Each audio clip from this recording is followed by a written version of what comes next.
Everyone, international academy में आपका स्वागत है।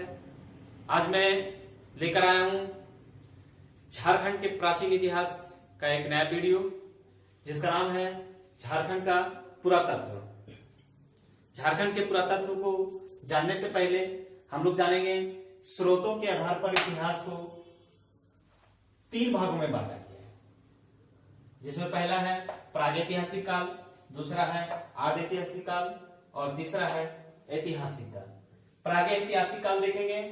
प्रागैतिहासिक काल उस काल को कहा जाता है जिस काल में पुरातात्विक साक्ष्य तो मिला है,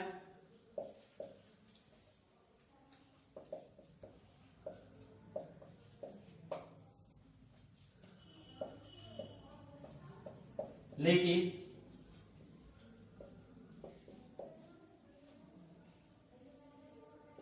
कोई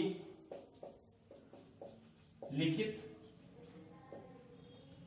साक्ष्य नहीं मिला है।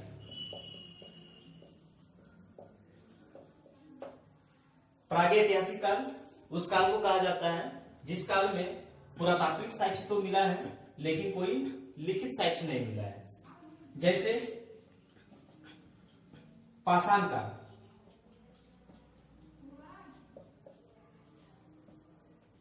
अब आगे देखेंगे आदि ऐतिहासिक काल। आदि ऐतिहासिक काल उस काल को कहा जाता है जिस काल में लिखित साक्ष्य तो मिला है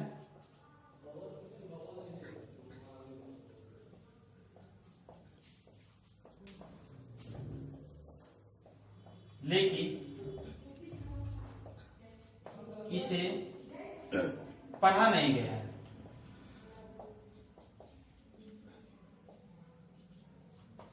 जैसे हड़प्पा काल,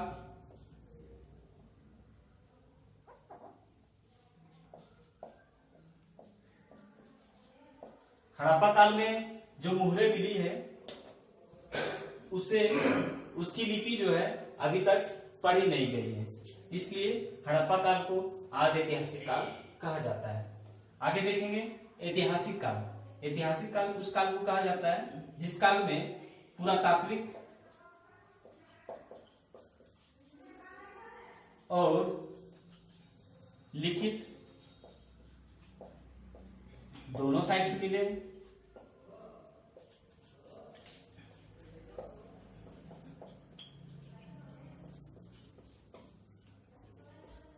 जिसे पढ़ा और लिखा दोनों गया है।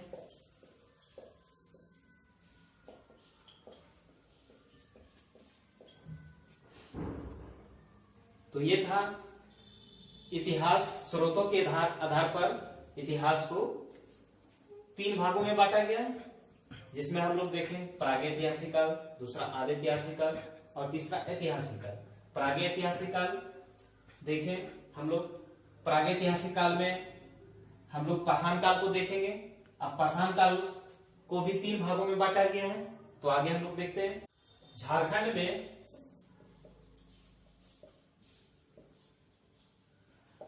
पुरातात्विक उत्खनन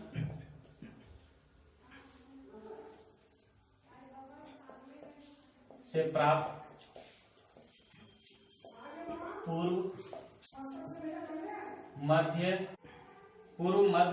तथा नवपाषाण कालीन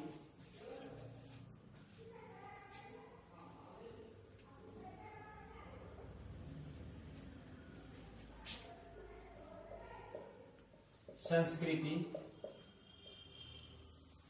का झारखंड में पुरातात्विक उत्खनन से प्राप्त पूर्व मध्य तथा नवपाषाण कालीन संस्कृति का इतिहास रहा है। और इस प्रकार से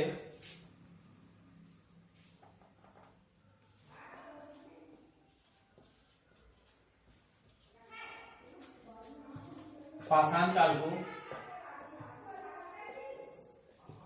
3 भागों में बांटा गया है।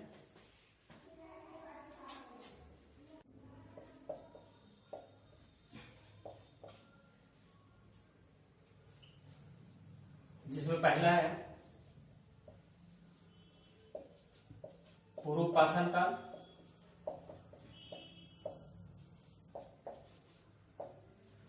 जिसका कालखंड है 25 लाख बीसी से 10,000 बीसी।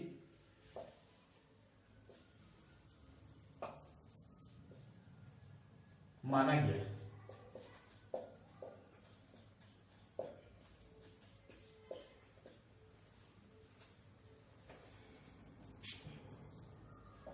इस काल में जीविका का मुख्य आधार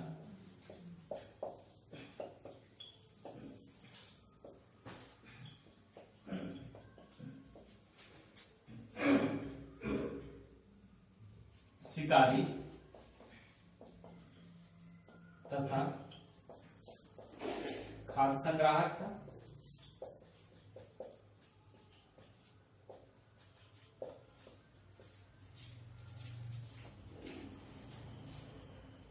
इस काल में सर्वप्रथम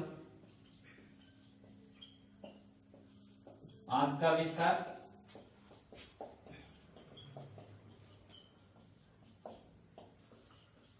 हुआ था, जिसे पूरी तरह से प्रयोग में लाया नहीं गया था। इस काल के औजार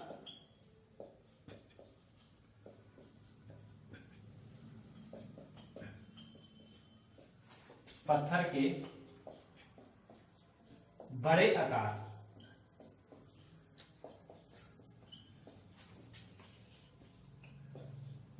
के कुल्हाड़ी, ब्लेड, स्क्रैपर, गंडासा,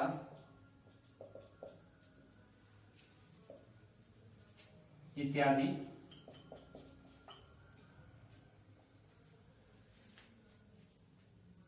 और यह औजार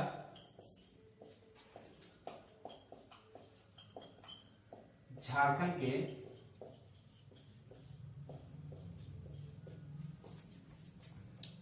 पश्चिमी सिंहभूम यानी कि पश्चिमी पूर्वी सरायकेला खरसावां सारे हैं। यह औजार झारखंड के सिंहभूम, पलामू, रांची, हजारीबाग, संथाल परगना,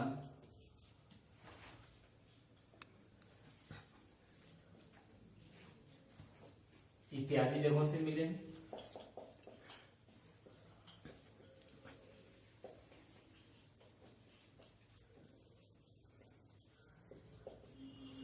तो ये था पूर्व पाषाण काल, जिसका कालखंड माना गया है 25 लाख बीसी से 10,000 बीसी।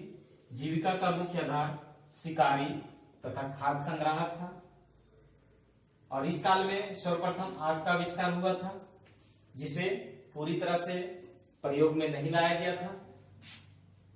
इस काल के औजार पत्थर के बड़े आकार के कुल्हाड़ी, ब्लेड, स्क्रैपर, गंडासा इत्यादि थे।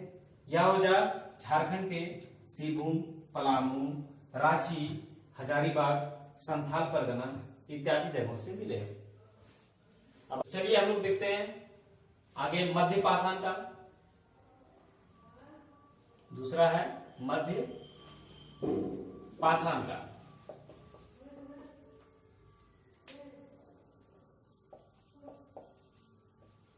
जिसका कालखंड 9000 बीसी से 4000 बीसी।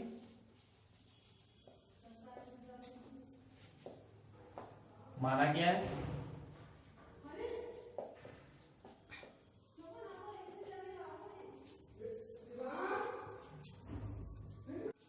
मध्य पाषाण काल 9000 बीसी से 4000 बीसी माना गया है। इस काल में जीविका का मुख्य आधार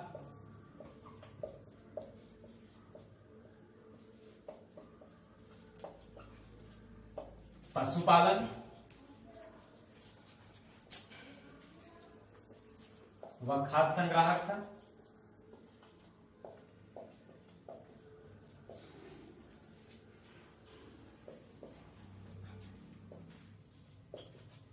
इस काल के औजार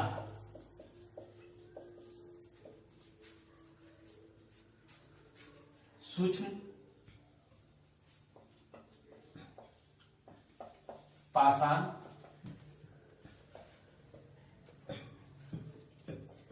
उपकरणों सूक्ष्म पाषाण उपकरणों के बनने लगे थे। सूक्ष्म पाषाण यानी कि पत्थरों के छोटे छोटे टुकड़ों से बनने लगे। यह औजार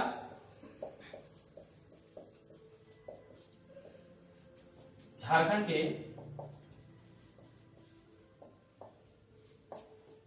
रांची, सिंहभूम, हजारीबाग, पलामू, रामगढ़ इत्यादि जगहों से मिले हैं।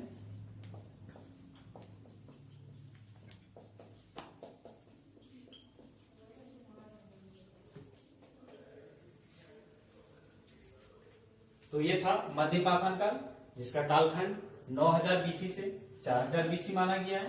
जीविका का मुख्य आधार पशुपालन हो गया है व खाद्य संग्राहक। इस काल के औजार जो है सूक्ष्म पाषाण उपकरणों के बनने लगे थे। यह औजार झारखंड के रांची, सिंहभूम, हजारीबाग, पलामू, रामगढ़ इत्यादि जगहों से मिले। अब आगे देखेंगे नव पाषाण काल।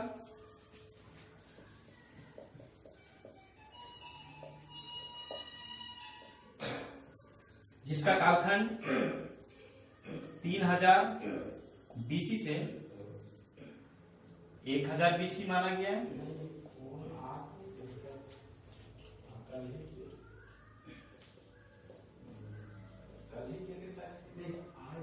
जीविका का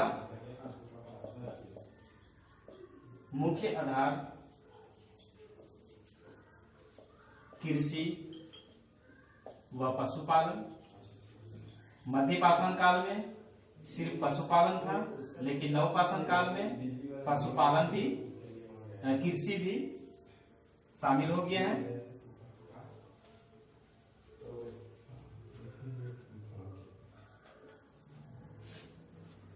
इस काल में पहिए का आविष्कार सर्वप्रथम हुआ था।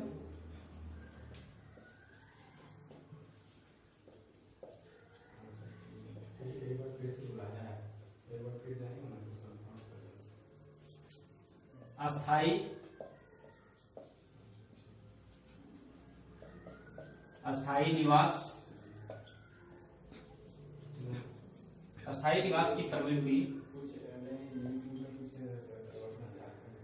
निवास की प्रवृत्ति सर्वप्रथम चालू हुई थी और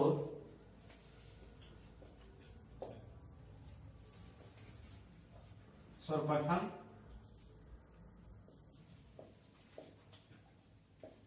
कुत्ता को पालतू बनाया गया।